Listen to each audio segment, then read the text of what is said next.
大家好，欢迎来到丽丽厨房，我是丽丽。马上就是清明节了，清明节不要只会吃青团了。今天分享个红枣糯米糕的做法，用擀面杖擀一擀，再切成小块，上一锅蒸一蒸，出锅软糯香甜又拉丝，简单又好吃。一起跟着视频来看看我是怎么做的吧。首先准备30克左右的红枣，把它放入大碗中，淋少许清水把红枣打湿，再加2勺食盐，加适量的小苏打，用手抓拌均匀。因为红枣表面有许多的褶皱，里面都是藏污纳垢的好地方，直接用清水洗是洗不干净的。这里加食盐和小苏打呢，小苏打有很强的去污能力，能把红枣清洗得更加干净，大概需要抓拌2分钟左右。抓匀后再倒入适量的清水，把红枣清洗干净，洗去表面的小苏打和盐分。清洗一遍之后控水捞出，再放入另外一盆清水中，给它多清洗几遍，把清洗的水变得清澈为止。洗净后控水捞出，放入盘中，再取出一把剪刀，先把红枣剪成大块，把枣核去掉，再把红枣剪成细丝，尽量剪得细一些，这样做出来的红枣糕才会漂亮。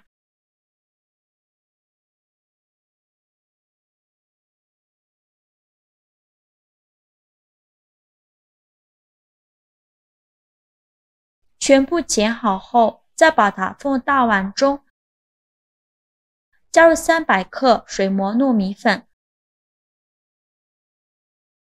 再加1小勺食盐。如果不喜欢吃甜的，盐就不用放了，因为红枣本来就很甜。如果喜欢吃甜的呢，就多加一些白糖。用筷子搅拌均匀，让所有食材充分混合在一起。搅匀后，再用100度200毫升的开水来和面，边倒水边用筷子搅拌。糯米粉经过开水烫过后，糯性会更强，这样做出来的成品呢会更好吃。边倒水边用筷子搅拌，最后搅拌至看不到干粉颗粒，搅拌成这种面絮状，再下手揉成光滑的面团。在揉的过程中，如果觉得太干，就再加一点开水；如果觉得太稀，就再加一点糯米粉。最后揉成这样一个软硬适中的光滑糯米面团，面板上撒一些糯米粉，再把糯米面团取出来放到案板上，用手轻轻按扁，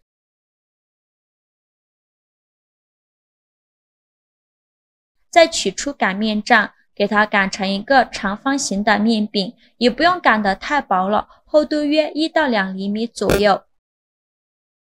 擀的时候用擀面杖把边缘整理一下，给它整理的平整一些，最后擀成这样的一个长方形面饼就可以。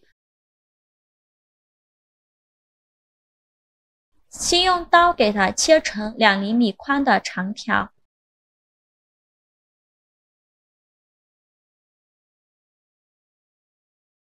切好后再横着切几刀，把面饼给它切成小方块，也不用切得太小了，长度约2厘米，宽约2厘米的小正方块就可以。就切成这样子就可以了。切好后再给它取出来，再稍微整理一下，把边缘整理平整。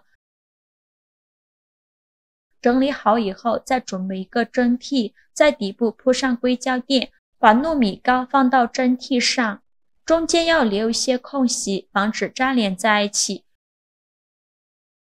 全部放好后，冷水上锅蒸，盖上盖子，大火蒸20分钟。时间到，我们打开盖子看看一下颜色有一点带暗紫色，像这样就说明已经蒸熟了，再把它取出来。刚取出来的时候容易粘手，注意冷却后拿起来吃就不会粘手了。像这样非常好吃的红枣糯米糕就做好了。刚出锅的时候容易粘手，我们先给它放1到2分钟，晾凉后拿起来吃就不会粘连，而且软糯香甜，非常好吃， QQ 弹弹的。热乎乎、糯叽叽的口感真的是很不错，还有甜丝丝的红枣香甜味儿，吃起来软糯中带着浓浓的枣香味，看着就满满的食欲感。自己做的不加任何的添加剂，健康又卫生，比做青团简单多了，而且口感一点都不比青团差。喜欢的朋友就赶快收藏起来试试吧。好了，今天视频就分享到这里了。如果您觉得我分享的视频对你有帮助的话，请您给我点个赞吧，或者是订阅我的频道。我每天都会分享不一样的美食视频。我是丽丽，非常感谢您的支持。咱们下个视频见，拜拜。